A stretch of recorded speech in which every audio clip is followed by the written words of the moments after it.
is a thief. Museveni started stealing in 1980. I'll tell you how. He was the vice chairman of the... It's a speech ya Barbie yo etabudde abantu.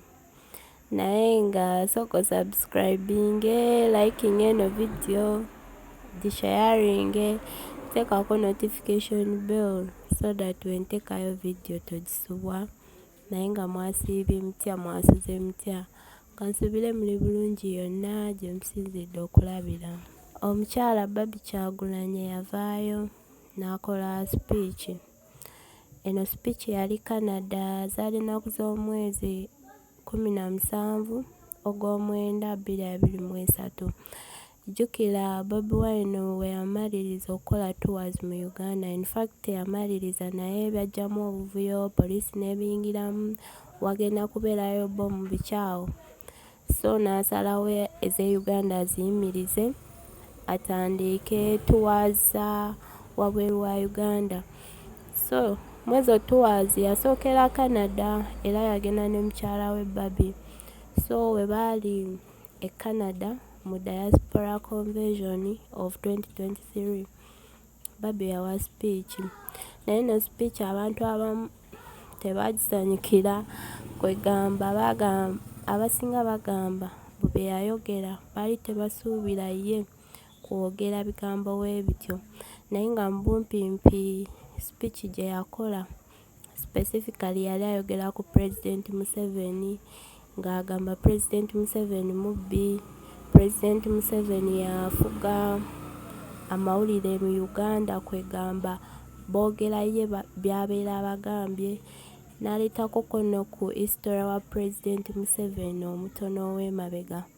Era video ngenda kuba ngibateerako mu maaso awo mugirabe. So abantu b'enjawulo ndabyeko speech ye videos nyingi ku social media platforms ez'enjawulo, naye nga comments abantu ze bawa abasinga nga comments like tebaali happy, tebaali basanyufu na bigambo bye yayogera. Era abasinga bagamba mbuno kasita n'ageza afuuka first lady ajja abeera Maria Antoinette.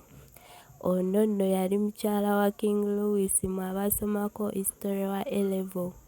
Oyo mukyala yali so extravagant. Abasinga bagamba n'ageza afuuka first lady mbeera ajja kubeera ng'oyo mukyala. Abalala ne bagamba mbu eyo speech gye yakola yali just cramwaka, mbu kyaka baagimuwandikira buwandiikizi n'agisoma busomi.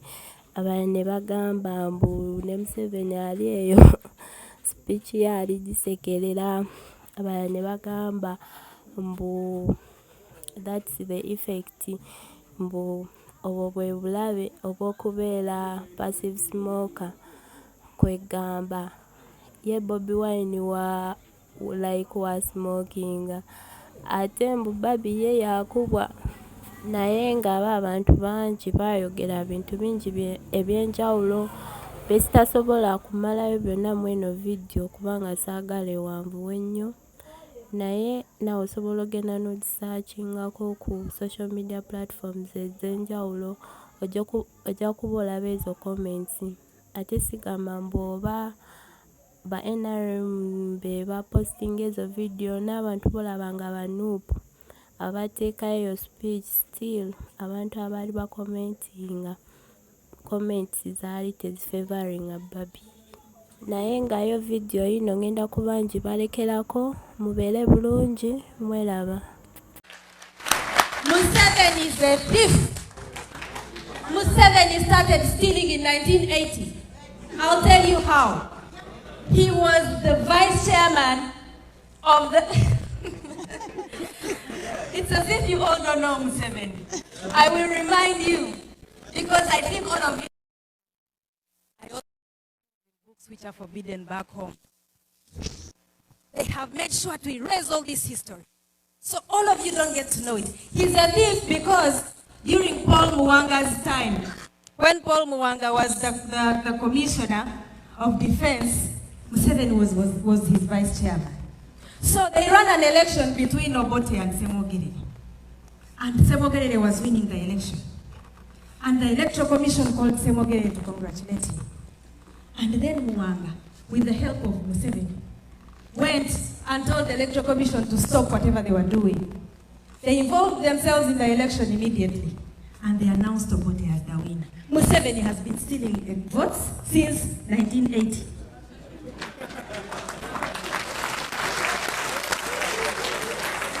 Lead these people to go and talk to the press. When Museveni was in the bush, in 1980, before 1986, you know, he was in Luwero and then he took over Luwero briefly. What he did was to invite the press.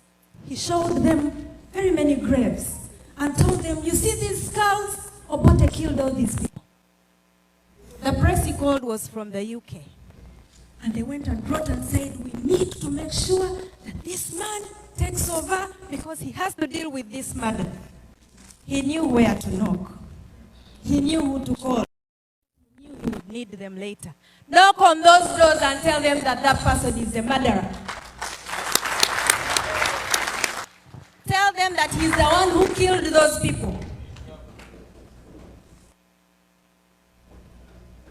And when Museveni swore in 1986, he brought the same press. You know what headlines they ran? They ran headlines like, peaceful gorilla, and the 14-year-old killings and violence in Uganda. They even ran headlines like, the Pearl of Africa is ready to shine again. He knew how to use the press. You know what to tell the press because you're going to tell the press what exactly is happening home and it is going to be the truth. Knock on those press places. And he suspected them of having guns. He went to villages and burnt them, killed people, tied them kandoya, and most of them got mutilated. And then when he was asked why he was doing that, he asked Americans, why are you very concerned about my three-piece tie? Because they called it a three-piece tie. They told him it's because it's human rights. And World Bank pulled their help then. They did not give us money anymore. Simply because of that.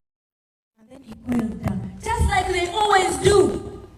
They pull out a little bit, then they go behind our backs. They engage just like they are doing right now with the shit. Soon World Bank will be giving us money again.